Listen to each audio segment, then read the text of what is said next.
ஒரு பெரிய ஆறு, அதை கடந்து அடுத்த பக்கம் போகணும். இந்த பக்கம் 8 பேர் நின்றுட்டு இருக்கிறாங்க. 8 பேரும் சேர்ந்து ஒரு குழுவா வந்திருக்கிறாங்க. இவங்க எல்லாருமே பண்டிதர்கள், குருமார்கள், அதாவது அறிவாளிகள். இவங்க எல்லாரும் அந்த ஆற்றை கடந்து அடுத்த கரைக்கு போகணும். அப்புறம் அங்க இருந்து பக்கத்துல இருக்கிற ஒரு ஊருக்கு போய் சேரணும். கரை ஓரமா ஒரு படகு கட்டி கிடந்தது. அதுல ஏறி உக்காந்தாங்க. அது மூலமா அடுத்த கரைக்கு போய் சேர்ந்தாங்க. அங்க போய் கரையேறின உடனே அவங்களுக்குள்ள ஒரு விவாதம்.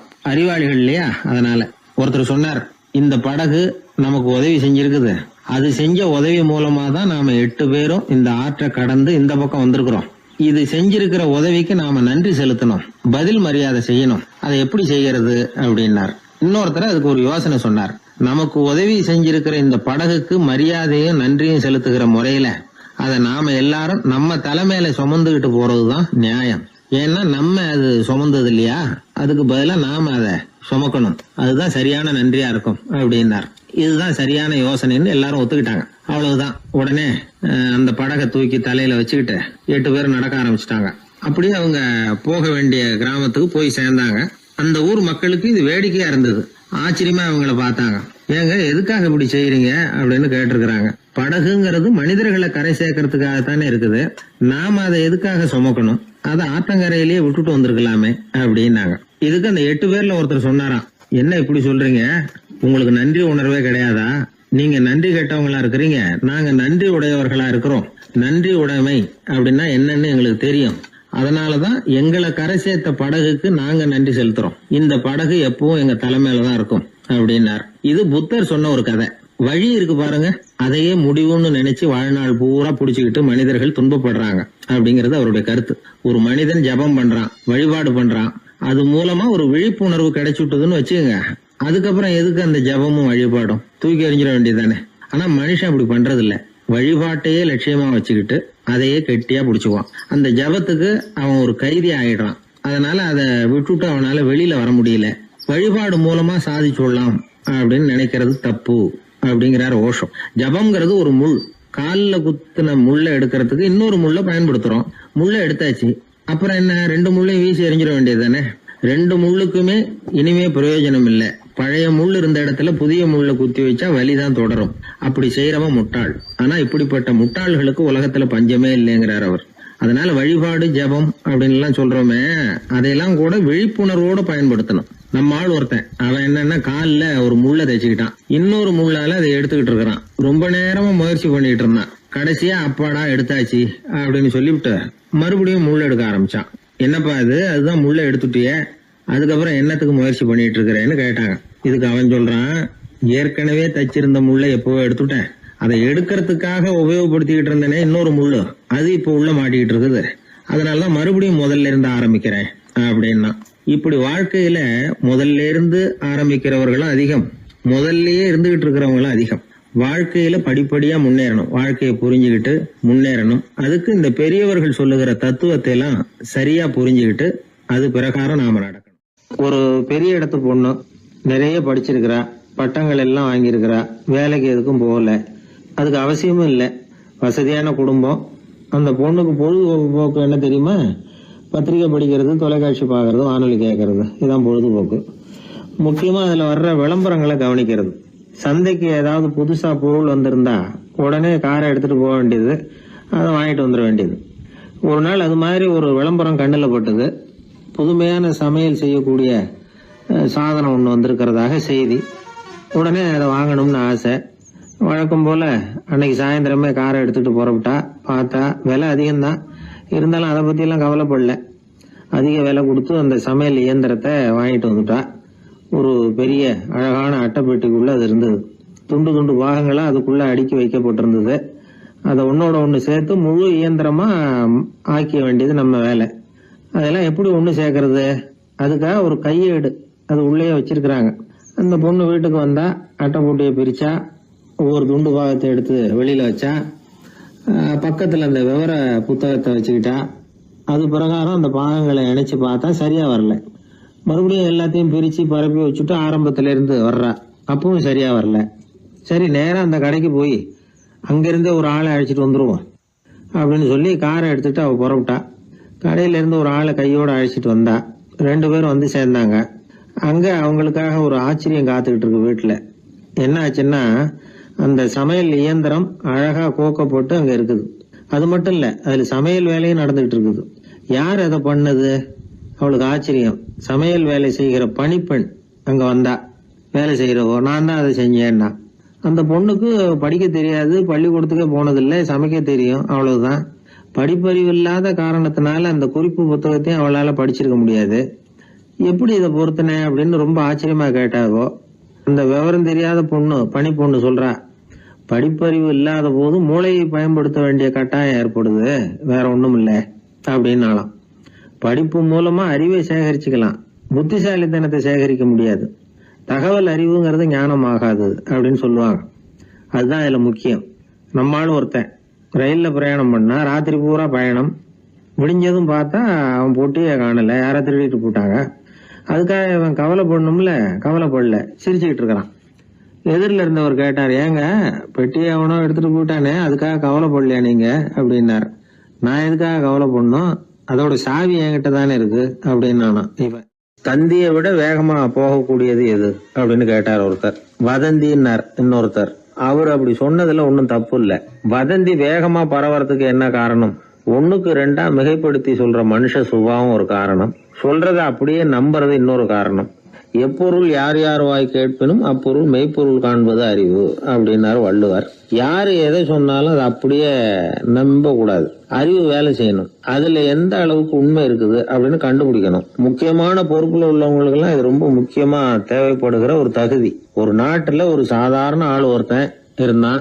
அவங்கிட்ட ஒரு கழுதை இருந்தது, ரொம்ப பிரியமா வளர்த்தான். அவனுக்கு அது ரொம்ப நெருக்கமான நண்பன். வேற மனுஷங்க யாரும் கிடைக்கல போல இருக்குது. அந்த கழுதைக்கு கந்தர்வசேனன் அப்படின்னு பேர் வச்சான். அந்த பேரை சொல்லிதான் அவன் அதை கூப்பிடுறது வழக்கம். அவ்வளவு பிரியமா வளர்த்த அந்த கழுதை ஒரு நாள் திடீர்னு செத்து போச்சு. எப்படி இருக்கும் அவனுக்கு? ரொம்ப சங்கடப்பட்டான், சாப்பிட கூட பிடிக்கல. அவனுக்கு முகத்தை வந்து மூணு வச்சுக்கிட்டு அவன் பாட்டு உட்காந்துருக்கிறான். இந்த நேரம் பார்த்து அவனுக்கு வேண்டியப்பட்ட ஒருத்தன் அந்த பக்கமா வந்தான். அவனை பார்த்தான். ஏன்டா அப்படி உட்காந்துருக்கிற அப்படின்னு கேட்டான். கந்தர்வசேனை செத்து விட்டதா சொல்லி குலுங்கி குலுங்கி அழ ஆரம்பிச்சுட்டான் இவன். கந்தர்வசேனன் யாருன்னு கேட்டான் இவன். அப்படி கேட்ட உடனே அவன் இன்னமும் சத்தம் போட்டு ஒவ்வொன்னு கத்த ஆரம்பிச்சுட்டான். துக்கம் அதிகமாயிட்டுது. அவன் அழற வேகத்தை பார்த்ததும், சரி கந்தர்வசேனன்கிறது முக்கியமான ஒரு பெரிய மனுஷன் போல இருக்கு அப்படின்னு இவன் முடிவு பண்ணிட்டான். நம்ம ஃப்ரெண்டோட துக்கத்தை நாமளும் பகிர்ந்துக்கணும்னு நினைச்சான். உடனே தலையை மொட்டை அடிச்சுக்கிட்டான், மீசை எடுத்துட்டான், கருப்பு உடை போட்டுக்கிட்டான். கந்தர்வசேனன் இறந்த செய்தி இப்படி காத்து வாக்குல பரவ ஆரம்பிச்சது ஊர் பூரா. ஊர்ல உள்ளவங்க எல்லாம் இந்த செய்தியை கேட்டதும் அவங்களும் தலையை மொட்டை அடிச்சுக்கிட்டு கருப்பு துணி போட்டுக்க ஆரம்பிச்சுட்டாங்க. ஒரே நாள்ல நகரம் பூராவும் துக்கத்துல ஆழ்ந்து போச்சு. எங்க பார்த்தாலும் மொட்டை தலை, கருப்பு துணி. அந்த நாட்டு அமைச்சர் இதை பார்த்தார். ஜனங்கள்லாம் வருத்தமா இருக்கிறாங்களே அப்படின்னு நினைச்சு சில பேரை கூப்பிட்டு விசாரிச்சார், என்ன விஷயம் அப்படின்னு. கந்தர்வசேனன் செத்துட்டார், அதனாலதான் இப்படி துக்கம் அனுஷ்டிக்கிறோம் அப்படின்னாங்க. அவராவது கொஞ்சம் யோசனை பண்ணி பார்த்திருக்கலாம்ல. கந்தர்வசேனன்னு சொல்றீங்களே, யார் அது அப்படின்னு விசாரிக்கலாம்ல. விசாரிக்கல. மக்கள் துயரத்துல நாமளும் பங்கு எடுத்துக்கணும் அப்படின்னு தான் அவர் நினைச்சார். அவரும் உடனே மொட்டை அடிச்சுக்கிட்டு கருப்பு சட்டை போட்டு ஆரம்பிச்சுட்டார். அமைச்சர் இப்படி இருக்காருங்கிற செய்தி அரசருக்கு எட்டுச்சு. அவரு என்ன பண்ணாரு, அவரும் மொட்டை போட்டுக்கிட்டு தூக்கம் அனுஷ்டிக்க ஆரம்பிச்சுட்டார். அன்னைக்கு ராத்திரி ராஜா மொட்டை தலையோட அந்த புறத்துக்கு வரார், முகத்தை முன்னு வச்சுக்கிட்டு. ராணி பார்த்தாங்க. என்னங்க இது, என்ன விஷயம், உங்க துக்கத்துக்கு என்ன காரணம்னு கேட்டாங்க. ராஜா ரொம்ப கவலையோட, கந்தர்வசேனன் செத்துட்டாராம், ஜனங்கள்லாம் வருத்தத்துல இருக்கிறாங்க, அதனால நானும் அவங்களோட துக்கத்துல பங்கெடுத்துக்கிறேன், ஒரு ராஜாவோட கடமை இல்லையா அது அப்படின்னார். அது சரி, கந்தர்வசேனன் யாரு, உங்க அப்பாவா அண்ணனா, எதுக்காக தலையை மொட்டை அடிச்சிங்க அப்படின்னு கேட்டாங்க ராணி. அதுக்கப்புறம் தான் ராஜா யோசிக்க ஆரம்பிச்சார். ஆமா, அதுவும் சரிதானே, நாம என்னத்துக்கு அவசரப்பட்டு இப்படி பண்ணோம் அப்படின்னு சொல்லி நினைச்சுக்கிட்டு அதுக்கப்புறம் அமைச்சரை கூப்பிட்டார். அப்புறம் விவரம் கேட்டார், யாருங்க இது கந்தர்வசேனங்கிறது யாருன்னு கேட்டார். அவரும் அதுக்கப்புறம் தான் யோசிக்க ஆரம்பிச்சார். அவரு ஜனங்களை கூப்பிட்டு விசாரிச்சார். ஒவ்வொருத்தரா விசாரிச்சுக்கிட்டே கடைசியா அந்த ஆளுகிட்ட போய் சேர்ந்தாங்க. கந்தர்வசேனன் யாருன்னு கேட்டாங்க. என்னோட கழுதைன்னு அவன். ராஜாவும் மந்திரியும் தலையை தொங்க போட்டுக்கிட்டாங்க. எல்லாரும் சொல்றதையும் கண்ணை மூடிட்டு நம்ப ஆரம்பிச்சா கதை இப்படிதான் போய் முடியும். இந்த காலத்துல எல்லாம் சில பேர் சொல்ற விஷயம் கப்சா மாதிரி இருக்கும், ரீல் விடுறார் அப்படின்னு நினைப்போம். ஆனா அதுலயும் உண்மை இருக்கும். ஒருத்தர் ரொம்ப பெருமையா சொன்னார், சார் 10 பேர் ஒரே குடையில வந்தோம் சார், ஒரு சொட்டு தண்ணி கூட எங்க யார் மேலயும் படல சார் அப்படின்னார். 10 பேர் ஒரே குடையில வந்திருக்கிறாங்க, ஒரு சொட்டு தண்ணி கூட மேல படலையாம். பெருமையா சொன்னார். அது எப்படிங்கன்னு கேட்டோம். அவரு சொல்றாரு, ஏன்னா அப்ப மழையே பெய்யல சார் அப்படின்னார். நம்ம உடம்புல ரத்த அழுத்தம் இருக்குதே, அது நல்லதா கெடுதலா? உடனே அது கெடுதல்னு தான் சொல்லுவோம். ஆனா உண்மை அது இல்ல. இயற்கையா உள்ள ரத்த அழுத்தம் நம்ம உடம்புக்கு தேவையான ஒண்ணு. அந்த அழுத்தம் அதிகமா போனாதான் கெடுதல். அததான் நாம பிபின்னு சொல்றோம். ஆனா அது உண்மையிலேயே உயர் ரத்த அழுத்தம், ஹைப்பர் டென்ஷன். இதயம்ங்கிறது ஓயாம வேலை செஞ்சுக்கிட்டு இருக்கிற ஒரு பம்பு. இதயம் சுருங்கி ரத்தத்தை பம்பு செய்யறப்போ ரத்த அழுத்தம் கூடுதலா இருக்கும். இதுக்கு பேரு சிஸ்டாலிக் பிளட் பிரஷர் அப்படின்னு பேர். இதயம் விரிந்த நிலைக்கு திரும்புறப்போ ரத்த அழுத்தமும் குறையுது. இதுக்கு பேரு டயஸ்டாலிக் பிளட் பிரஷர் அப்படின்னு பேர். இப்படி இது மாறி மாறி இருக்கும். இந்த பிபி 140 90 இப்படின்லாம் சொல்றாங்கல்ல, இதுதான். சீரா இருக்க வேண்டிய ரத்த அழுத்தம் ஒரு அளவுக்கு மேல அதிகரிச்சுட்டா ஆபத்து ஆரம்பம்னு அர்த்தம். சரி, இந்த உயர் ரத்த அழுத்தம் உண்டாகிறதுக்கு என்ன காரணம்? இதனாலதான் இது வருதுன்னு ஒரு காரணத்தை குறிப்பிட்டு சொல்ல முடியாது. ஆனா வம்சாவளி காரணம், ரொம்ப டென்ஷனான சூழ்நிலையில வேலை செய்யறது, உடம்பு குண்டா இருக்கிறது, இதெல்லாம் இந்த ஹை பிபிக்கு துணை செய்யுது. அப்படிதான் எடுத்துக்க வேண்டியிருக்குது. இது கிருமியினால ஏற்படுற வியாதி இல்ல, உடம்புல ஏற்படுற ஒரு பழுது, அவ்வளவுதான். 40 வயசுக்கு மேலதான் பொதுவா இது பாதிக்கும். அதெல்லாம் சரி. ஒருத்தருக்கு உயர் ரத்த அழுத்தம் இருக்குது, அதை கட்டுப்படுத்துறதுக்கு வழி ஏதாவது உண்டா அப்படின்னா உண்டு. மருந்து கொடுத்தும் சரி பண்ணலாம். மருந்து இல்லாத சிகிச்சை முறைகளும் இருக்குது. இப்ப மருந்து சாப்பிடுறதுன்னா டாக்டர் கிட்ட போயிடலாம். அதுக்கு இப்ப சுமாரா 30 விதமான மருந்துகள் இருக்குதான். மருந்தோட உடல் கட்டுப்பாடும் மனக்கட்டுப்பாடும் சேர்ந்ததுன்னா ரொம்ப விசேஷம். அது இருக்கட்டும், மருந்து இல்லாம நாம செய்ய வேண்டியது என்ன, அதை தெரிஞ்சுக்குவோம். முதல்ல சீரான உடற்பயிற்சி, வாக்கிங் ரொம்ப நல்லது. மனசை அமைதிப்படுத்துறதுக்கு யோகாசனம், ஆழ்நிலை தியானம், இது மாதிரியான பயிற்சிகள் நல்லது. ஒரு காலத்துல யோகாசனம் பண்ணுங்க, தியானம் பண்ணுங்கன்னு சொன்னா ஒரு மாதிரியா பார்த்தாங்க. இப்ப மருத்துவ நிபுணர்களே அதெல்லாம் ரொம்ப அவசியம்தான் அப்படின்னு சொல்றாங்க. இன்னொரு அதிசய சிகிச்சை முறை இப்போ வழக்கத்துக்கு வந்திருக்குது. பயோ ஃபீட்பேக் அப்படின்னு பேர். மூளையின் அழுத்த அலைகளை பதிவு பண்ணி அதை மறுபடியும் உடம்புக்குள்ள செலுத்தி இந்த ரத்த அழுத்தத்தை சீராக்கி போடுறாங்க. சில பேருக்கு இந்த ஹை பிபி பார்டர் லைன்ல இருக்கும். அவங்களுக்கெல்லாம் மருந்துகள் அவசியம் இல்லை. வாழ்க்கை முறையில சில மாற்றங்களை பண்ணிக்கிட்டாவே போதும். பிஹேவியரல் மாடிஃபிகேஷன்ஸ்னு சொல்றாங்க. அது எப்படின்னா, பரபரப்பான வாழ்க்கை முறையை தவிர்க்கணும். புகைப்பிடிக்கிற பழக்கம், மது அருந்தும் பழக்கம், இதெல்லாம் இருந்தா விட்டுடணும். சாப்பாட்டுல உப்பை குறைக்கணும். கொழுப்பு சத்து ஆகாரங்களை குறைச்சிக்கணும். முடிஞ்சா விட்டுடலாம். குடும்பத்துல ஏற்கனவே யாருக்காவது ஹை பிபி இருந்தா சந்ததிகள் ஜாகிரதையா இருக்கணும். நடுத்தர வயசை அடைஞ்சவங்க அப்பப்ப அந்த பிபி செக் பண்ணிக்கிறது நல்லது. டாக்டர் சொல்றத நம்மள பல பேர் சரியாவே கேட்கறது இல்லை. அதனாலதான் இடைஞ்சல். ஒரு ஆளு பிபின்னு சொல்லி டாக்டர் கிட்ட போனான். உடம்பு குண்டா இருக்கு, அதை குறைக்கணும், முதல்ல தினமும் உடற்பயிற்சி பண்ணு அப்படின்னாரு. சரின்னு சொல்லிவிட்டு வந்தான், செஞ்சான். கொஞ்ச நாள் கழிச்சு மறுபடியும் டாக்டர் கிட்ட போனான். என்னப்பா எக்ஸசைஸ் பண்ணியா அப்படின்னு கேட்டார்.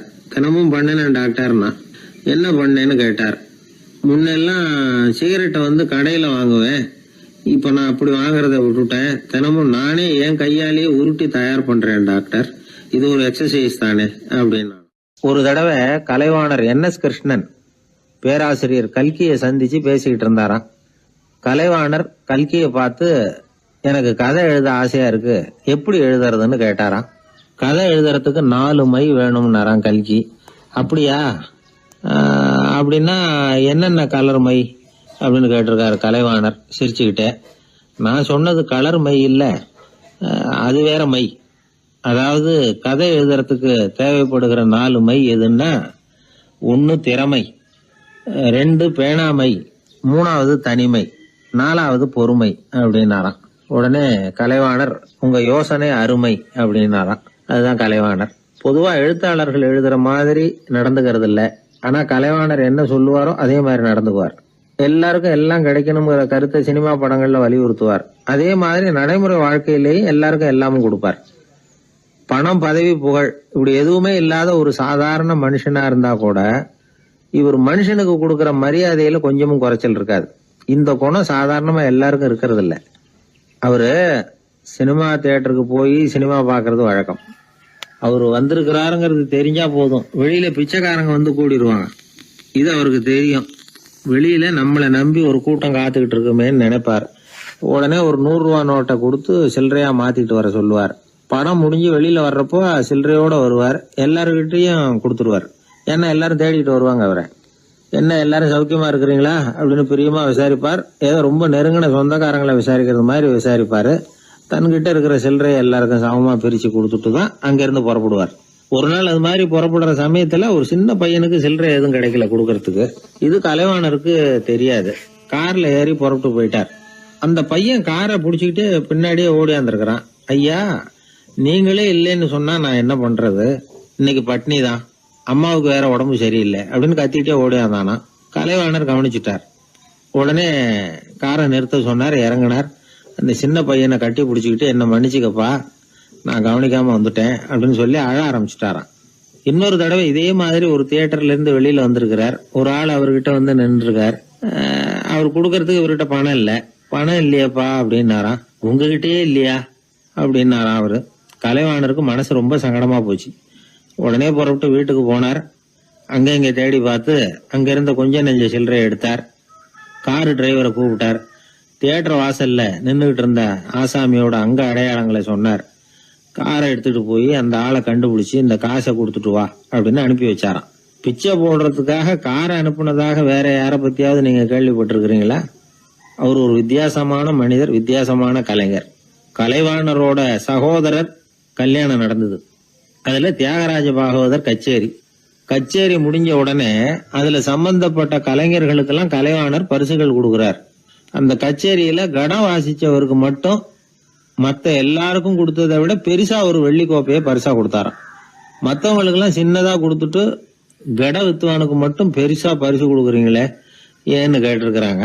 அதுக்கு கலைவாணர் விளக்கம் கொடுத்தாராம். இப்பெல்லாம் ரயில்ல கூட்டம் அதிகங்கிறது உங்களுக்கு எல்லாருக்கும் தெரியும். இந்த வித்வான் இவ்வளவு பெரிய மண்பானைய ரயில்ல ரொம்ப பத்திரமா உடையாம ரொம்ப தூரத்துல இருந்து கொண்டு வந்திருக்கிறாரே, அது என்ன சாமான்யமான காரியமா? அவரோட அந்த சாமர்த்தியத்தை பாராட்டுறதுக்காக தான் அவருக்கு இவ்வளவு பெரிய பரிசு அப்படின்னா. ஒரு மனிதன் கோபப்படும் பொழுது அவனை நல்லா கவனிச்சு பாருங்க. ஏதாவது ஒரு மிருகத்தின் சாயல் அவன் முகத்துல தெரியும். முகம் அழகா இருக்கிறது எப்போ?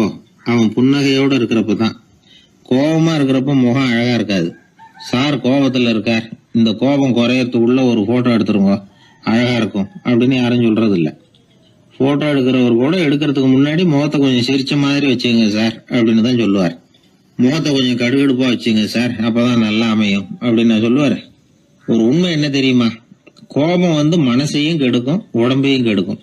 கோபப்படுகிறவர்களின் ஆயுள் காலம் குறைகிறது அப்படிங்கிறது விஞ்ஞான உண்மை. சிரிக்கிறவங்க ஆயுள் காலம் அதிகரிக்கிறது அப்படிங்கறதும் விஞ்ஞான உண்மை. கோபப்படுறவங்களை யாரும் விரும்புறதில்ல. கோபப்படுற அப்பா அம்மா கிட்ட பிள்ளைங்க நெருங்காது. கோபப்படுற அதிகாரிகள் கிட்ட ஊழியர்கள் நெருங்க மாட்டாங்க. கோபப்படுற வாத்தியார்கிட்ட பிள்ளைங்க நெருங்குறது இல்ல. அவன் எப்ப பார்த்தாலும் வள்ளு வள்ளுன்னு விழுவான். அதனால எப்போ அவன் பக்கத்திலேயே இருக்கணும்னு ஆசைப்படுறேன் அப்படின்னு ஒருத்தன் சொன்னா அவனை இவன் வேடிக்கை பார்க்க ஆரம்பிச்சுட்டான் அப்படின்னு அர்த்தம். சரி, இந்த கோபம் எதனால வருது? இயலாமையினாலதான் வருதான். இப்ப நீங்க நினைக்கிறத நிறைவேற்றக்கூடிய சாமர்த்தியம் உங்ககிட்ட இல்லைங்கிறப்போ அது கோபமா வெளிப்படுது, அவ்வளவுதான். திறமை உள்ளவன் கோபப்பட வேண்டிய அவசியமே இல்லை. ஒரு உண்மையான கவிஞன் கிட்ட போய் ஒரு கவிதை எழுதி கொடுங்க அப்படின்னு சொன்னா அவன் உடனே எரிச்சல் அடையக்கூடாது. எரிச்சல் வந்தா அது அவனுடைய இயலாமையை காட்டுது. சிற்பி சிலை செதுக்கிறதுக்கு கோபப்படக்கூடாது. ஒரு அதிகாரி சொன்னார், நீங்க சொல்றதெல்லாம் சார் தான் சார், இருந்தாலும் கோபப்படலைன்னா வேலை நடக்காது சார், அதனாலதான் தினமும் ஆபீஸ்ல கத்திட்டு கிடக்குறேன் அப்படின்னார். ஆனா உண்மை என்ன தெரியுமா? கத்துறதுனால கத்துறதுதான் நடக்குமே தவிர காரியம் நடக்காது. வேலை நடக்கிறது மாதிரி ஒரு பாவனை நடக்கும், அவ்வளவுதான். தவறு செய்கிறவர்களுக்கு தண்டனை கத்துறது மட்டும் இல்ல, திட்டு வாங்குற யாரும் தான் செஞ்சது தவறுதான் அப்படின்னு ஒத்துக்கிறது இல்ல. அத அவங்க உணர்றதும் இல்ல. அப்படி இருக்கிறப்போ திட்டுறதுனால என்ன பிரயோஜனம்? திட்டுறது நோக்கம் என்ன? திட்டு வாங்குறவங்க திருந்தணும்ங்கிறது தானே.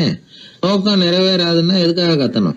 திட்டுறது மூலமாவே ஒருத்தனை திருத்த முடியும்னா திருடுறவனை எல்லாம் கூப்பிட்டு கொஞ்ச நேரம் திட்டி போயிட்டு வாப்பா, இனிமே நீ திருந்திவிட்ட அப்படின்னு சொல்லி வச்சுள்ளாமே.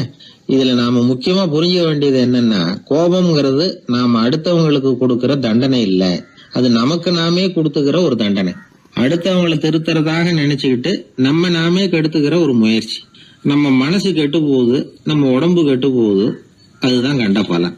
நம்ம ஆள் ஒருத்தன் சொன்னா, நான் கோபம் வந்துட்டுதுன்னா அதை மனிதர்கள் மேல காட்ட மாட்டேன் சார், அவங்கள திருத்த முடியாதுன்னு எனக்கு தெரியும் அப்படின்னா.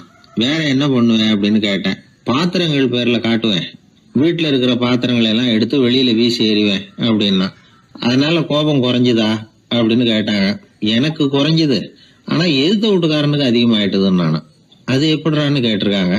நான் எனக்கு கோபம் வந்த உடனே நேரா அவங்க வீட்டுக்குள்ள போய் அங்க இருக்கிற பாத்திரங்களை தான் எடுத்து வெளியில வீசி எறிகிறேன் அப்படின்னா. ஒரு வெளி தேசத்துல இருந்து ஒருத்தர் நம்ம நாட்டுக்கு வந்தார். இங்க ஒருத்தர் அவரை அன்பா கூப்பிட்டு உபசரிச்சார். ஒரு ஆரஞ்சு பழத்தை அவர்கிட்ட கொடுத்தார். கொடுத்து சாப்பிட சொன்னார். அவர் அதை வாங்கினார். அதை அப்படியும் இப்படியும் புரட்டி பார்த்தார். அவருக்கு ஒன்னும் புரியல. ஏன்னா அவர் தேசத்துல அது இல்ல போல இருக்கு. என்ன செய்யறதுன்னு அவருக்கு ஒன்னும் புரியல. அப்படியே கடிச்சு பார்த்தார். கசப்பா இருந்தது. தூக்கி எறிஞ்சுட்டார். அதை ஏன் தூக்கி எறிஞ்சுட்டீங்கன்னு கேட்டாரு இவர். கசக்குது, அதை எப்படி சாப்பிடுறது அப்படின்னாரு அவரு. அதை அப்படி சாப்பிடக்கூடாது, மேல உள்ள தோலை எடுத்து எரிஞ்சுடணும், இனிப்பான பகுதி உள்ள இருக்குது அப்படின்னு விவரம் சொன்னார் இவர். இப்படி சொன்னவர் ஒரு யோகி.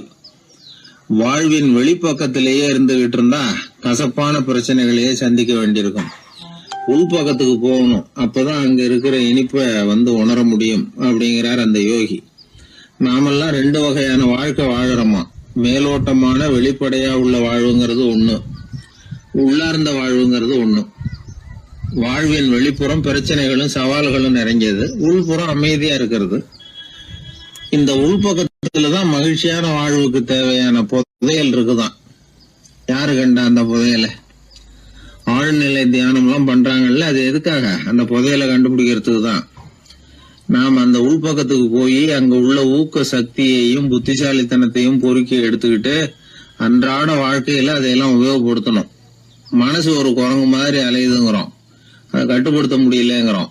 மனசு அலையிறது உண்மைதான். தேனி எதுக்காக அலையுது? தேனுக்காக அலையுது. அது மாதிரிதான் மனசும் அலையுது. மகிழ்ச்சி, சாந்தி இதுகளை தேடி அலையுது. மனசை உள்பக்கமா அலைய விடணும். மகிழ்ச்சியான வாழ்வுக்கு என்னென்ன தேவைங்கிறத இந்த யோகி சொல்றார். ஊக்கம், புத்திசாலித்தனம், அமைதி, சாந்தம். இது எல்லாம் நம்ம கிட்ட நமக்குள்ளேயே இருக்குது. அதனாலதான் சொர்க்கம் நமக்குள்ளே இருக்குன்னு சொல்றது. புதையல நமக்குள்ளேயே வச்சுக்கிட்டு அதை தேடி புலம்பிக்கிட்டு இருக்கிறது ரொம்ப வேடிக்கைங்கிறார் அவர். இதெல்லாம் கேட்கறப்போ உங்கள பல பேருக்கு கோபம் கூட வரலாம். என்ன சார் இது, இன்று ஒரு தகவல்ல ஏதாவது உபயோகமா சொல்லுவீங்கன்னு பார்த்தா என்னமோ தத்துவம் எல்லாம் பேசிக்கிட்டு இருக்கிறீங்களேன்னு நினைக்கலாம் நீங்க. இதுவும் உபயோகமான விஷயம்தான். நாம தியானம் அது இதுன்னு எதுவும் பண்ணலன்னா கூட மனசுல அழுத்தமோ இறுக்கமோ இல்லாம எப்பவும் சந்தோஷமா இருக்கிறதுக்கு பழகிக்கிட்டா அதுவே போதும். ஏன்னா மன இறுக்கத்தினாலேயே ஏகப்பட்ட நோய்கள் வருதான். பெருவாரியான உடம்பு கோளாறுகளுக்கு வாழ்க்கையின் விரக்தியாலேயும் தோல்விகளாலேயும் ஏற்படுற மன இறுக்கம்தான் காரணம்ங்கிறது மருத்துவ ஆராய்ச்சி முடிவு. நான் இறுக்கம் இல்லாம இருக்கிறதுக்கு தான் பிரியப்படுறேன், இந்த சமூகம் அதுக்கு இடம் கொடுக்கலையே, என்ன பண்றது அப்படிங்கிறது சில பேரோட கேள்வி. இந்த சமூகத்தை சரி செய்ய வேண்டியது நாம தான். நம்மளை சரி பண்ணிக்க வேண்டியது நாம தான். நான் சரியா இருக்கிறேன், சமூகம் சரியில்லைன்னு அதை ஒதுக்கி பிரயோஜனம் இல்லை. ஒரு குடும்பஸ்தர், அவர் மனசுல எப்பவும் டென்ஷன்.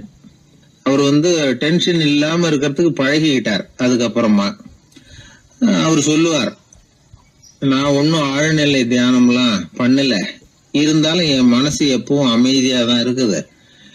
இவ்வளவுக்கும் எங்க வீட்டுல தினமும் என் சம்சாரத்துக்கும் எங்க அம்மாவுக்கும் சண்டை நடந்துகிட்டே தான் இருக்கும் அப்படிம்பார். அது சரிங்க, உங்க அம்மா ஒரு பக்கம், உங்க மனைவி ஒரு பக்கம், அவங்க 2 பேரும் சண்டை போடுறப்போ நீங்க எந்த பக்கம் இருப்பீங்க அப்படின்னு கேட்டார் ஒருத்தர்.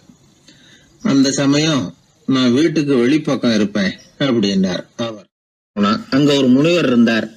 சுவாமி, என்ன ஆசீர்வாதம் பண்ணுங்க, எனக்கு ஏதாவது புத்தி சொல்லுங்க அப்படின்னா அவர் ஆசீர்வாதம் பண்ணார். அதுக்கப்புறம் சொன்னார், மகனே, நீ எந்த காரியத்தை செஞ்சாலும் செய்யறதுக்கு முன்னாடி ஒரு தடவை அதனால ஏற்படக்கூடிய விளைவுகளை நல்லா யோசிக்கணும். உன் மனசுக்கு அது சரின்னு தெரிஞ்சா மட்டும் அதை செய்யணும் அப்படின்னார். அரசன் அவர் சொன்னதை அப்படியே மனசுல வாங்கிக்கிட்டான். அவர் காலடியில விழுந்து வணங்கினான். 100 பொற்காசுகளை அவர் காலடியில வச்சுட்டு திரும்பினார். அமைச்சர் இதை கவனிச்சார். என்ன இது, நம்ம அரசர் இவ்வளவு ஏமாளியா இருக்கிறாரு, இந்த ஒரு சாதாரண யோசனை சொன்னதுக்கு 100 பொற்காசுகள் கொடுத்துட்டாரு. அமைச்சர் இப்படி நினைக்கிறது அவர் முகத்தை பார்த்ததுமே அரசனுக்கு புரிஞ்சுட்டுது. இருந்தாலும் அதை பத்தி ஒன்னும் கேட்டுக்கல. 2 பேரும் திரும்பி அரண்மனைக்கு வந்து சேர்ந்தாங்க. அதுக்கப்புறம் அந்த அரசன் என்ன பண்ணான் தெரியுமா? ஆட்டுல முனிவர் சொன்ன அந்த புத்திமதியை ஒரு கல்லுல கல்வெட்டா செதுக்கினான்.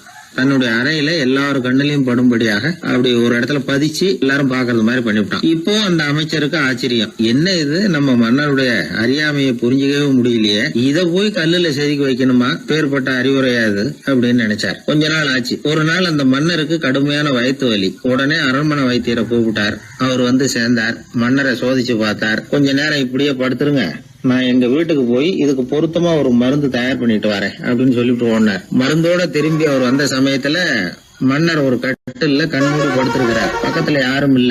வைத்தியர் வந்தார். ஒரு சின்ன கோப்பையில கொஞ்சம் மருந்தை ஊத்தினார். அப்படியே அங்க சுத்தி முத்தி பார்த்தார். ஏதோ ஒரு பொடியை வந்து அதுல கலந்தார். கலந்து எடுத்துக்கிட்டு மன்னரை நெருங்கினார். கொஞ்சம் யோசனை பண்ணார். அப்புறம் திரும்பி போனாரு. கையில இருந்த மருந்து அப்படியே கீழே கொட்டிட்டு வந்தார். அந்த கோப்பையை நல்லா கழுவி சுத்தம் பண்ணி விட்டு மறுபடியும் கொஞ்சம் மருந்தை ஊத்திட்டு வந்தார். அதுக்கப்புறம் மன்னா அப்படின்னு சொல்லி மெதுவா கூப்பிட்டாரு. இவர் எழுந்திருச்சார். அப்புறம் இவரு சொன்னார், மன்னர் வைத்தியரே, நான் வந்து கண்ணை மூடிக்கிட்டு இருந்தாலும் அப்பப்ப கவனிச்சுக்கிட்டு தான் இருந்தேன். முதல்ல எதையோ கலந்தீங்க, அப்புறம் அதை கொட்டிவிட்டு வேற எப்படி பண்ணிடுறீங்க, என்ன விஷயம், உண்மையை சொல்லுங்க அப்படின்னு மிரட்டினார். வைத்தியர் மிரண்டு போட்டார். அப்படின்னு மன்னருடைய காலில் விழுந்தார். அதுக்கப்புறம் உண்மையை சொன்னார். மகாராஜா, உங்களுடைய படை தளபதி உங்களை கொல்றதுக்காக சதி பண்ணார். விஷம் கலந்து கொடுக்கும்படியாக சொன்னார். வெகுமதி நிறைய தர்றேன்னார். நானும் சரின்னு சொல்லிவிட்டு இங்க வந்தேன். அவர் கொடுத்த விஷப்பொடிய மருந்துல கலந்தேன். எடுத்துக்கிட்டு உங்ககிட்ட வந்தப்போ எதிரில நீங்க வச்சிருக்கிற அந்த கல்வெட்டு வாசகம் கண்ணுல போட்டது. எந்த காரியத்தை செஞ்சாலும் அதோட விளைவுகளை பத்தி யோசிக்க சொல்லிச்சு அந்த வாசகம். யோசனை பண்ணுனேன். என் உயிருக்கே ஆபத்துங்கிறத புரிஞ்சுக்கிட்டேன். உடனே திரும்பி போய் அதை கொட்டி கழுவி விட்டு வேற நல்ல மருந்தா ஊத்திக்கிட்டு வர்றேன் அப்படின்னார். இப்ப அந்த மன்னர் அமைச்சரை கூப்பிட்டார். பாத்தீங்களா, இந்த புத்திமதிய அன்னைக்கு நீங்க அலட்சியமா நினைச்சீங்க, இன்னைக்கு அதுதான் என் உயிரை காப்பாத்தி இருக்குது அப்படின்னார். அமைச்சர் தலையை குனிஞ்சுக்கிட்டாராம். அதனால பெரியவர்கள் நமக்கு சொல்ற புத்திமதி சாதாரணமா தான் தெரியும். அதுக்காக நாம வந்து அதை அலட்சியம் பண்ணிடக்கூடாது. இந்த காலத்துல ஒருத்தன் ஒரு சாமியார் கிட்ட போனா ஒரு 1000 ரூபாய அவர் காலடியில வச்சுட்டு திரும்பி வந்தான். எதுக்கு அதுன்னு கேட்டேன். இன்னைக்கு நான் இந்த அளவுக்கு நல்லபடியா இருக்கிறதுக்கு அவர் தான் காரணம். ஏற்கனவே ஒரு தடவை இவர்கிட்ட வந்து புத்தி சொல்லுங்கன்னு கேட்டேன், மாட்டேன்னு விட்டார். அன்னைக்கு அவர் ஏதாவது எனக்கு புத்தி சொல்லி நான் அது பிரகாரம் நடந்திருந்தேன்னா இன்னைக்கு நான் வீணா போயிருப்பேன். அதுக்காக ஒரு நன்றியை தெரிவிக்கிறதுக்காக தான் இன்னைக்கு வந்தேன், இந்த காணிக்கையை செலுத்துறேன் அப்படின்னு சொல்லிவிட்டு அவன் பாட்டு தெருவில் இறங்கி நடந்து போனான். உழைப்பும் நேர்மையும் உயர்வதற்கு வழிகள். அதை விட்டுட்டு உட்கார்ந்த இடத்துல இருந்துகிட்டே உயர போகணும் அப்படின்னு ஆசைப்படக்கூடாது. பல பேர் அப்படிதான் கற்பனை பண்றாங்க. அந்த கற்பனையிலேயே பாதி வாழ்க்கை ஓடி போடுது.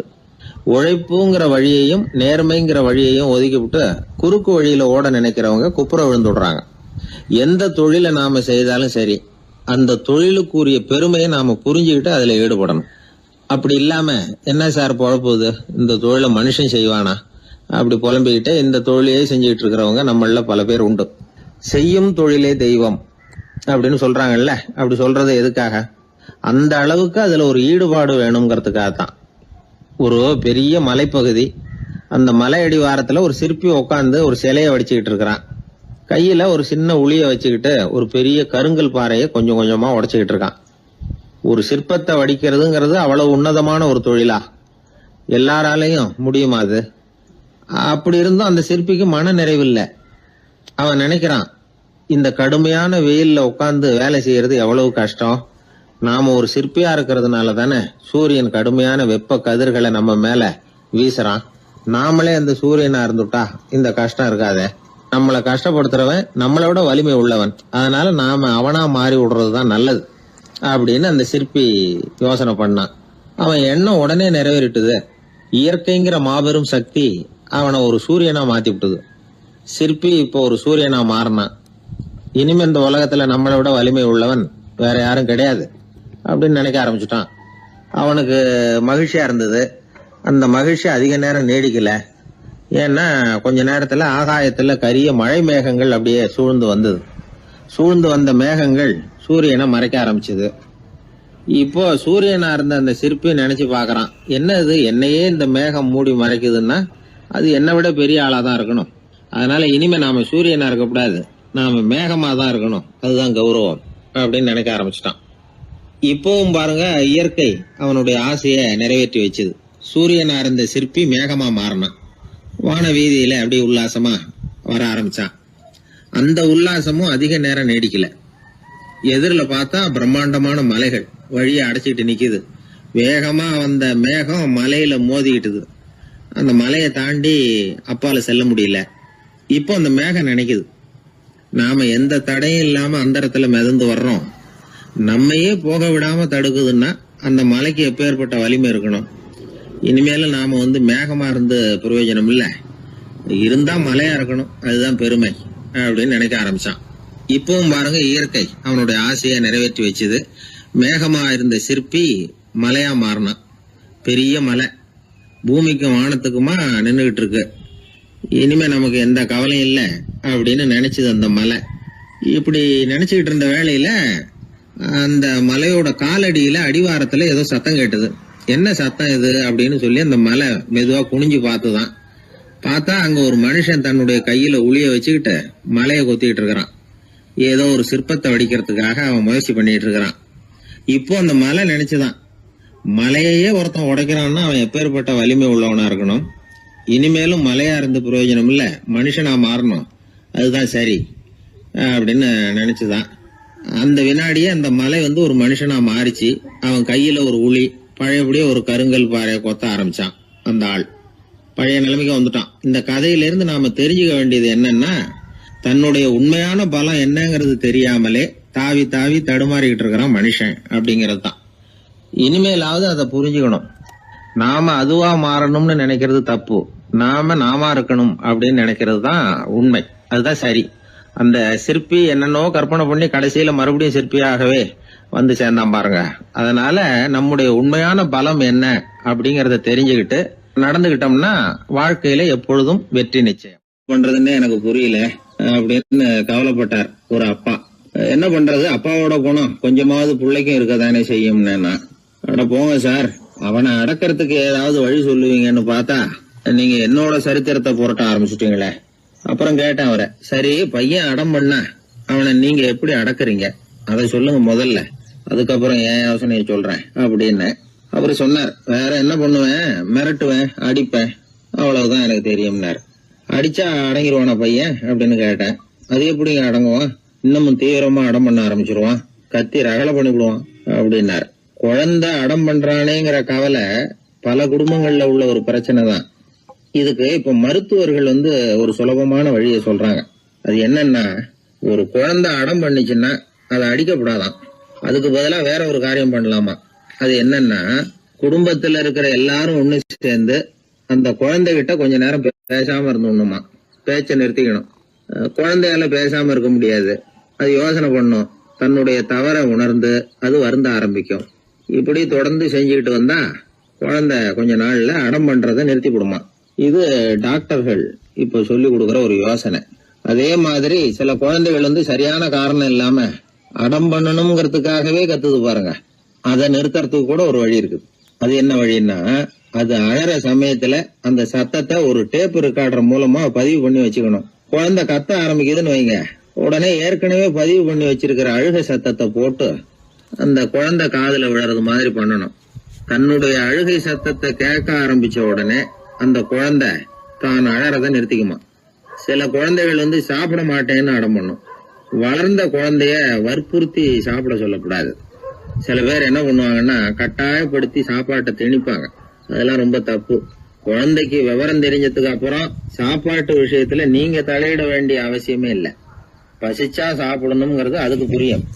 அது தானாவே சுதந்திரமா எடுத்து போட்டு சாப்பிடுறதுக்கு அனுமதிக்கணும். நீங்க போய் அதுகிட்ட நின்றுட்டு சாப்பிடு சாப்பிடு அப்படின்னு வற்புறுத்திக்கிட்டு இருக்க கூடாது. நீங்க அதை வற்புறுத்தாம இருந்தா அது உங்களை வித்தியாசமா பார்க்க ஆரம்பிக்கும். உண்மையிலேயே பசி இருந்ததுன்னா தனக்கு எவ்வளவு தேவையோ அவ்வளவு எடுத்து போட்டுக்கிட்டு அந்த குழந்தை சாப்பிட்டுக்கும், எந்த பிரச்சனையும் இருக்காது. ஆக இது மாதிரியான சில நுட்பங்களை நாம மனசுல வச்சுக்கணும். அப்படி வச்சுக்கிட்டோம்னா வீட்டுல குழந்தைகளால எந்த பிரச்சனையும் இருக்காது. இந்த காலத்து பையன் ஒருத்தன், அவன் ரொம்ப கவலையோட வந்தான். என்னப்பா விஷயம்னு விசாரிச்சேன். எங்க அப்பா என்கிட்ட 1 மாசம் உன் கூட பேச மாட்டேன் போ அப்படின்னு சபதம் போட்டுட்டாருன்னா, அதுக்காகவா இப்படி கவலைப்படுறேன்னு கேட்டேன். இல்லைங்க, அந்த 1 மாச கெடு இன்னையோட முடியுது, அதுக்காக கவலைப்படுறேன் அப்படின்னா. ஒரு பெரிய சிந்தனையாளர் இருந்தார். அவர் ரஷ்யாவில் இருந்தார். நிறைய புத்தகங்கள் எழுதியிருக்கிறார். அவர் பேரு ஓஸ்பென்ஸ்கி. உலகின் மிகச்சிறந்த 3 புத்தகங்கள்ல ஒண்ணு இவர் எழுதியிருக்கிறார் அப்படின்னு கூட சொல்றது உண்டு. அப்பேற்பட்ட எழுத்தாளர். அந்த காலத்துல குருஜீஃப் அப்படின்னு சொல்லி ஒரு பெரியவர் இருந்தார். ரொம்ப எளிமையான வாழ்க்கை வாழ்ந்துகிட்டு இருந்தவர். இவரை தேடி அந்த எழுத்தாளர் வந்தார். ஐயா, உங்ககிட்ட சில கேள்விகள் கேட்டு விளக்கம் பெறலாம்னு வந்திருக்கிறேன்னார். உடனே அந்த பெரியவர் என்ன செஞ்சார் தெரியுமா? ஒரு வெற்று காகிதத்தை எடுத்தார், அவர்கிட்ட கொடுத்தார். இந்தாங்க, இதை வச்சுக்கங்க, நாம 2 பேரும் பேசுறதுக்கு முந்தி நீங்க ஒரு காரியம் பண்ணணும்னார். என்ன செய்யணும் சொல்லுங்கன்னார் அவரு. இந்த காகிதத்துல உங்களுக்கு தெரிஞ்சதெல்லாம் என்ன, தெரியாததெல்லாம் என்ன அப்படிங்கிற பட்டியலை எழுதிட்டு வாங்க. அதுக்கு பிறகு உங்களுக்கு தெரியாத விஷயங்களை பத்தி நாம 2 பேரும் உரையாடலாம். ஏன்னா உங்களுக்கு தெரிஞ்சதை பத்தி நாம பேசி பிரயோஜனம் இல்லை, தெரியாததை பத்தி பேசினாதான் உங்களுக்கு அது உபயோகமா இருக்கும் அப்படின்னார். இவர் இப்படி சொன்னது அந்த எழுத்தாளருக்கு கொஞ்சம் தர்ம சங்கடமா இருந்தது. நாம எப்பேற்பட்ட சிந்தனையாளர், நம்மள போய் இவர் இப்படி எழுத சொல்றாரு அப்படின்னு நினைச்சாரு. இருந்தாலும் அந்த பெரியவர் பேர்ல இவருக்கு ரொம்ப மரியாதை. அதனால அவர் கொடுத்த காகிதத்தை வாங்கிட்டு தனியா ஒரு இடத்துல போய் உட்கார்ந்தார். யோசிக்க ஆரம்பிச்சார். முதல்ல யோசிச்சார், கடவுளை எனக்கு தெரியுமா அப்படின்னு. கடவுளை பற்றித்தான் எனக்கு தெரியுமே தவிர கடவுளை தெரியாதுங்கிறது புரிஞ்சுது. அதனால தனக்கு தெரிந்த ஒரு விஷயம் கடவுள் அப்படின்னு அவரால் குறிப்பிட முடியல. அடுத்தபடி ஆத்மாவை பத்தி சிந்திச்சார். ஆத்மாவை பற்றித்தான் நமக்கு தெரியுமே தவிர ஆத்மா நமக்கு தெரிஞ்ச விஷயமா இருக்கல அப்படிங்கறது புரிஞ்சுது. அதனால ஆத்மாவையும் தெரிஞ்ச பட்டியல்ல சேர்க்க முடியல. இப்படி ஒவ்வொன்னா அவர் யோசிக்க யோசிக்க எதுவுமே நமக்கு தெரியலங்கிறது அவருக்கு தெளிவாச்சு. நேரம் எழுந்திரிச்சு அந்த பெரியவர்கிட்ட போனார். ஐயா, உங்களை சந்திக்கிற வரைக்கும் எவ்வளவோ விஷயங்கள் எனக்கு தெரிஞ்சிருக்கிறதாக நினைச்சேன். ஆனா உங்ககிட்ட நிறைய கேள்விகள் கேட்கணுங்கிற ஆர்வத்தோட தான் வந்தேன். ஆனா நீங்க கேட்ட ஒரு கேள்விக்கு விடை காண முயன்ற போது எனக்கு எதுவுமே தெரியலங்கிறத புரிஞ்சுக்கிட்டேன் அப்படின்னார். அப்படின்னா உலக புகழ்பெற்ற இவ்வளவு புத்தகங்களை உங்களால எப்படி எழுத முடிஞ்சதுன்னு கேட்டார். இவரு சொன்னார், ஐயா, இப்பதான் எனக்கு புரியுது. எனக்கு தெளிவில்லாத பல விஷயங்களையும் நான் எழுதியிருக்கிறேன். அவையெல்லாம் வெற்றும் வார்த்தை குவியல்கள்ங்கிறத நான் இப்ப உணர்றேன். வார்த்தைகளே அறிவு அப்படிங்கிற மயக்கத்திலிருந்து இப்ப நான் விடுபட்டுட்டேன். அறிவுத்துறையில நான் ஒரு பூஜ்யம்ங்கிறது புரிஞ்சு போச்சு அப்படின்னார். இப்ப பெரியவர் சொன்னார், இப்பதான் உங்களுக்கு உண்மையான அறிவு ஏற்பட ஆரம்பிச்சிருக்குது. எப்போ ஒரு மனிதன் தன்னுடைய அறியாமையை உணர ஆரம்பிக்கிறானோ அப்போதுதான் அறிவின் தொடக்கத்துல அடி எடுத்து வைக்கிறான் அப்படின்னார். அதுக்கு பிறகு என்னாச்சு தெரியுமா? இந்த எழுத்தாளர், சிந்தனையாளர் ஓஸ்பென்ஸ்கி புஸ்தகம் எதுவுமே எழுதலையாம், அதோட விட்டாராம். நம்முடைய அறியாமை நமக்கு புரிய ஆரம்பிச்சுட்டுதுன்னா நமக்கு அறிவு வளர ஆரம்பிச்சுட்டுதுன்னு அர்த்தம். அது நமக்கு புரியறது இல்லை, அதுதான் சிக்கல். ஒரு நண்பர் சொன்னார், சார், நான் எப்போ வீட்டை பூட்டி விட்டு வெளியூர் போனாலும் திருடன் பூட்டை உடைச்சு விடுறான். அதனால இப்ப புத்திசாலித்தனமா ஒரு காரியம் பண்ணிவிட்டு உங்க ஊருக்கு வந்திருக்கிறேன்னார். என்ன செஞ்சிருக்கிறீங்கன்னு கேட்டேன். வீட்டை பூட்டாமலே வந்துட்டேன் அப்படின்னார். உபயோகமா இருக்கு அப்படின்னார். உடனே பார்வை இல்லாத அந்த பெரியவர் சொன்னாரு, வெளிச்சம்னு ஒண்ணு உண்மையிலேயே இருக்குதா அப்படின்னு கேட்டாராம். உண்மையிலேயே வெளிச்சம் இருக்குங்க அப்படின்னு சொல்லி இருக்கிறாங்க, அதை நான் நம்ப மாட்டேன் அப்படின்னாரா அவரு. சூரியன் இருக்கு, சந்திரன் இருக்கு, நட்சத்திரம் இருக்கு அப்படின்னு சொல்லி பார்த்துருக்குறாங்க, அதையெல்லாம் ஒத்துக்கிறேன். ஆனா அதையெல்லாம் என்ன கொஞ்சம் தொட்டு பார்க்க விடுங்களேன் அப்படின்னாராம். அதையெல்லாம் தொட்டு அறிய முடியாது அப்படின்னு சொல்லியிருக்கிறாங்க. அப்படின்னா முகர்ந்து அறியறேன், மோந்து பாக்குறேன். மோர்ந்து பார்க்க விடுங்க, ஏதாவது வாசனை வருதான்னு பாக்குறேன் அப்படின்னு இருக்கார். அதுவும் முடியாதேன்னாங்களாம். பெரியவர் யோசனை பண்ணிருக்கிறார்.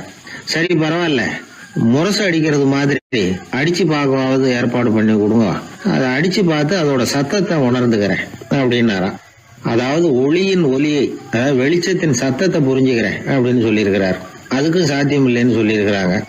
சரி, அதுவும் முடியலன்னா அந்த வெளிச்சத்துல கொஞ்சம் எடுத்து என் கையில கொடுங்க, வாயில போட்டு சாப்பிட்டு பாக்குறேன் ருசி எப்படி இருக்குன்னு அப்படின்னு சொல்லி பார்த்திருக்காரு. எந்த வகையிலயும் அவரை அதை ஒத்துக்க வைக்க முடியல. சுத்தி இருந்தவங்க எல்லாம் குழம்பி போயிட்டாங்க. என்னங்க, நாங்க சொல்றத நீங்க நம்பலையா அப்படின்னு கேட்டிருக்காங்க. என்னுடைய 4 புலன்களுக்கும் புலப்படாத ஒன்ன நான் மாயை அப்படிங்கிறேன். நீங்க என்ன அவமானப்படுத்துறதுக்காக இப்படி சொல்றீங்கன்னு நினைக்கிறேன். ஏதோ உங்களுக்கு எல்லாம் பார்வைன்னு ஒண்ணு இருக்கிறதாகவும் அது எனக்கு இல்லைங்கிறதாகவும் சொல்லி என்ன நீங்க அவமதிக்கிறீங்க அப்படின்னார். தர்க்க சாஸ்திரத்துல மேதையான அந்த பெரியவர். சுத்தி இருந்தவங்க பார்த்தாங்க, வெளிச்சம் இருக்குங்கிறத இவர் நம்பணும், இவரை நம்ப வைக்கணும் அப்படின்னா அது புத்தரால தான் முடியும் அப்படின்னாராம் ஒருத்தர். சரி அவர்கிட்டயே போவோம் அப்படின்னு சொல்லி எல்லாரும் அவர்கிட்ட போய் சேர்ந்தாங்க. விவரத்தை சொன்னாங்க. புத்தர் சிரிச்சாராம். எப்படிப்பட்டதுன்னு நான் நினைக்கிறேனோ, அதாவது உண்மை, அப்படித்தான் அவரும் நினைக்கிறார். எதையும் அனுபவபூர்வமா உணர்ந்தாதான் நம்ப முடியும். ஒளிய அனுபவித்து அறியாத வரையில அது இருக்கிறதா இல்லையா அப்படிங்கிற கேள்விக்கு இடம் கிடையாது. அதனால அவரு அதை நம்பாததும் சரிதான் அப்படின்னு சொன்னாராம் புத்தர். அதுக்கப்புறம் சொல்லியிருக்கார், உங்களை குணப்படுத்தி கொள்ளலாம், உங்களுக்கு தேவை ஞானி கிடையாது, உங்களுக்கு தேவை மருத்துவர் அப்படின்னாரா. ஒரு டாக்டர் கிட்ட அழைச்சிட்டு போயிருக்கிறாங்க. பார்வை கிடைச்சிட்டுது. வெளிச்சத்தை கண்டதும் அவர் மகிழ்ச்சி அடைஞ்சார். புத்தரை வணங்கினார். நான் வாதம் பண்ணேன், நீங்க எதிர்வாதம் பண்ணல. என்னுடைய பிரச்சனை மருத்துவரால் தான் தீரும் அப்படின்னு சொல்லி எனக்கு பார்வை கிடைக்க செஞ்சீங்க அப்படின்னாராம். மனித குலத்துல ரொம்ப அதிகமானவர்கள் நிலைமை இப்படித்தான். கண்ணை மூடிக்கிட்டு அதை சரின்னு ஒருத்தர் வலியுறுத்தி சொல்லிட்டு இருந்தா அவருக்கு உதவுறது அப்படிங்கிறது முடியாத காரியம். இந்த காலத்துல சில பேர் கண்களை திறந்துகிட்டே சில காரியங்கள் பண்ணுவாங்க. அது தப்புன்னு அவங்களுக்கு பின்னாடி தான் புரியும். ஒருத்தர் தன்னுடைய வலது காலில் கட்டு போட்டுக்கிட்டு அப்படி வந்தார். என்ன ஆச்சுன்னு விசாரிச்சாங்க. எங்க வீட்டு கண்ணாடி ஜன்னல்களை வெளிப்போக்கமா இருந்து சுத்தப்படுத்திக்கிட்டு இருந்தேன், சரியா தொடச்சிக்கிட்டு இருக்கோமா அப்படின்னு கொஞ்சம் பின்னாடி தள்ளி நின்று பார்த்தேன் அப்படின்னார். அதுக்கும் உங்க கால் உடைஞ்சதுக்கும் என்ன சம்பந்தம்னு கேட்டாங்க. நான் குடியிருந்தது 4வது மாடியாச்சே அப்படின்னாராம். ஊர்ல ஒரு மன்னர் இருந்தார். அவரு பக்கத்து தேசத்து மேல படையெடுக்கணும்னு நினைச்சுக்கிட்டு இருந்தார். அதையும் தன்னுடைய நாட்டோட சேர்த்துக்கணுங்கிற ஆசை. எப்போ படையெடுக்கலாம்னு யோசிச்சுக்கிட்டு இருந்தார். இப்படி யோசிச்சுக்கிட்டு இருந்த சமயத்துல ஒரு பெரியவர் அவரை தேடிட்டு வந்தார். அவர் அடிக்கடி வருவார், அவர்கிட்ட பேசிக்கிட்டு இருப்பார். இப்போ அப்படித்தான் வந்தார். என்ன மன்னா யோசனைன்னாரு. இவர் தன்னுடைய யோசனையை சொன்னார். இந்த சமயத்துல மன்னருக்கு தாகம் எடுத்தது, தண்ணி குடிக்கணும் போல இருந்தது. உடனே அங்க இருந்த ஒரு அரண்மனை பணியாளரை கூப்பிட்டார். போய் கொஞ்சம் தண்ணி கொண்டு வாப்பா அப்படின்னார். அந்த பணியாளர் போனார். ஒரு கோலையில தண்ணி கொண்டு வந்தார். ராஜா கிட்ட நீட்டினார். ராஜா அதை வாங்கி குடிக்கிறதுக்காக வாயிட்ட கொண்டுட்டு போனார். அந்த நேரம் பார்த்து மன்னா கொஞ்சம் பொறுங்கன்னார் இந்த பெரியவர். ஆவலோட குடிக்க போன மன்னர் அப்படியே நிறுத்திக்கிட்டு பெரியவரை பார்த்தார். இப்ப அந்த பெரியவர் சொன்னார், மன்னா இப்ப உங்களை விட வலிமை உள்ள ஒரு சக்தி உங்களுக்கு தண்ணி கொடுக்க மறுத்துடுதுன்னு வைங்க, உங்களை குடிக்க விடாம தடுத்துடுது அப்படின்னா இப்ப இந்த ஒரு கோவள தண்ணீரை என்ன விலை கொடுத்து வாங்குவீங்க அப்படின்னு கேட்டார். இப்ப எனக்கு இருக்கிற தாகத்துக்கு என்னுடைய அரசாங்கத்துல பாதியையாவது கொடுத்து இந்த தண்ணியை வாங்கறதுக்கு தயங்க மாட்டேன்னார் அவர். சரி இப்ப அந்த தண்ணியை குடிங்கன்னார் பெரியவர். மன்னர் ஆவலோட அந்த தண்ணியை குடிச்சு முடிச்சார். அதுக்கப்புறம் கொஞ்ச நேரம் தன்னுடைய படையெடுப்பு பத்தி சொல்லிட்டு இருந்தார். கொஞ்ச நேரம் கழிச்சு மறுபடியும் இந்த பெரியவர் கேட்டார், மன்னா இப்போ நீங்க ஒரு கோவள தண்ணீரை குடிச்சு முடிச்சுட்டீங்க. இப்ப அந்த தண்ணீர் உங்க உடம்ப விட்டு வெளியில வரக்கூடிய பாதை அடப்பட்டு போச்சு அப்படின்னு வச்சுங்க, அதை வெளியேற்றுவதற்காக நீங்க எவ்வளவு செலவழிப்பீங்க அப்படின்னு கேட்டார். மன்னர் யோசனை பண்ணார். அப்படி ஒரு நிலைமை ஏற்பட்டு போச்சுன்னா என்னுடைய அரசாங்கம் பூராவையும் அதுக்கு ஈடா தர்றதுக்கு கூட தயங்க மாட்டேன்னார். இப்ப அந்த பெரியவர் சொன்னார், எந்த அரசாங்கத்தின் மதிப்பு ஒரு கோவள தண்ணீர் அளவுக்கு கூட இல்லையோ அந்த அரசாங்கத்தை அடையணுங்கிற பேராசையில மனிதர்கள் தங்களுடைய சகோதரர்கள் கூடவே சண்டை போட்டுக்கிறாங்களே, அதுல ஏதாவது அர்த்தம் இருக்குதா அப்படின்னாராம். மன்னருக்கு இப்பதான் அர்த்தம் புரிஞ்சுதான். மனசுல தெளிவு உண்டாச்சு. தன் மனசுக்குள்ள உண்டான வெறிய விரட்டி அடிச்சு விட்டார். அதுக்கப்புறம் நிம்மதியா ஆட்சி புரிஞ்சார். இப்படி ஒரு கதை. உயிருக்கு என்ன விலை கொஞ்சம் யோசனை பண்ணி பாருங்க. ஆனா அது இப்ப எவ்வளவு மலிவா போயிட்டுது, அதையும் யோசனை பண்ணி பாருங்களேன். ஆசை பேராசையா மாறுது, அப்புறம் அது வெறியா ஆகுது, அதுக்கப்புறம் பைத்தியம் பிடிக்குது. இந்த காலத்து மனிதர்களுக்கு 2 விதமான பைத்தியம் பிடிச்சிருக்கிறதாக ஒரு பெரியவர் சொல்றார். ஒன்னு பணம், இன்னொன்னு அதிகாரம். இதெல்லாம் எவ்வளவு காலத்துக்கு நீடிக்கும்? ஒரு சர்வாதிகார நாட்டுல 3 பேர் ஜெயில இருட்டு அறையில பேசிக்கிட்டு இருக்கிறாங்க. நீ எப்படி இந்த ஜெயிலுக்கு வந்த அப்படின்னு ஒருத்தர் கேட்டாராம். இந்த நாட்டு ராஜாவை ஆதரிச்சு நான் பிரச்சாரம் பண்ணினேன், அதனால கூட்டத்துல தகராறு வந்துட்டுது, கலவரமா போச்சு, அதுக்கு நான் தான் காரணம்னு அரெஸ்ட் பண்ணி இங்க கொண்டாந்து போட்டாங்க அப்படின்னாரா அவரும். சரி நீ எப்படி இங்க வந்த அப்படின்னு இன்னொருத்தரை பார்த்து கேட்டிருக்காரு. நான் இந்த நாட்டு ராஜாவை எதிர்த்து பிரச்சாரம் பண்ணேன், அதனால கலவரம், அரெஸ்ட் பண்ணி கொண்டாந்து போட்டாங்கன்னார்.